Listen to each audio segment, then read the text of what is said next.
अस्सलाम वालेकुम दोस्तों, मेरा नाम मासूम रहा। दोस्तों, कभी भी आपकी फ्रिज की नीचे वाली जो प्लेट है उसके ऊपर अगर इतनी मोटी सी 4-5 से 6 इंच मोटी तय जमना शुरू हो जाए और फ्रिज का कंप्रेसर जो है ट्रिप ना करे तो उसमें क्या मसला होता है। उसमें दोस्तों मसला ज़्यादातर ये होता है कि क्या थर्मोस्टेट काम नहीं कर रहा होता।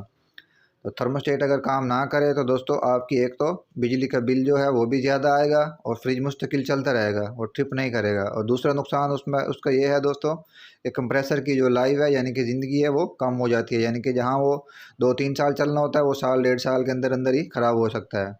ये आपको नज़र आ रहा होगा वीडियो के अंदर, मैं आपको दिखा रहा हूँ कि इसके ऊपर कितनी सी मोटी सी बर्फ़ की तह जमी हुई है, यानी कि आइस की।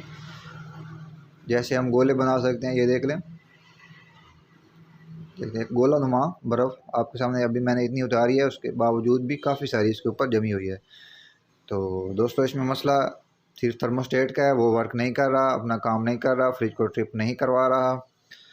तो अब हम इसका थर्मोस्टेट दोस्तों रिप्लेस करेंगे, यानी कि दूसरा डाल देंगे तो ये अपनी रूटीन पर आ जाएगी और ठीक काम करने लग जाएगी।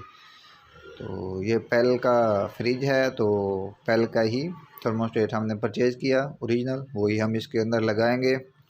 तो दोस्तों जब थर्मोस्टेट लग जाएगा तो एक तो हमारी बिजली की बचत होगी, जब कूलिंग कंप्लीट होगी तो फ्रिज हमारा ट्रिप कर जाया करेगा। और दूसरा हमारा जो कंप्रेसर है वो भी रेस्ट ले लेता है, जब ट्रिप कर जाता है उसके बाद दोबारा ऑन हो जाता है। इससे कंप्रेसर की ज़िंदगी भी बढ़ जाती है और हमारी इलेक्ट्रिसिटी यानी कि बिजली का खर्च भी कम हो जाता है। तो उम्मीद करता हूँ दोस्तों आपको वीडियो पसंद आई होगी। मिलते हैं नेक्स्ट वीडियो में, तब तक के लिए दीजिए इजाज़त। अल्लाह हाफिज़।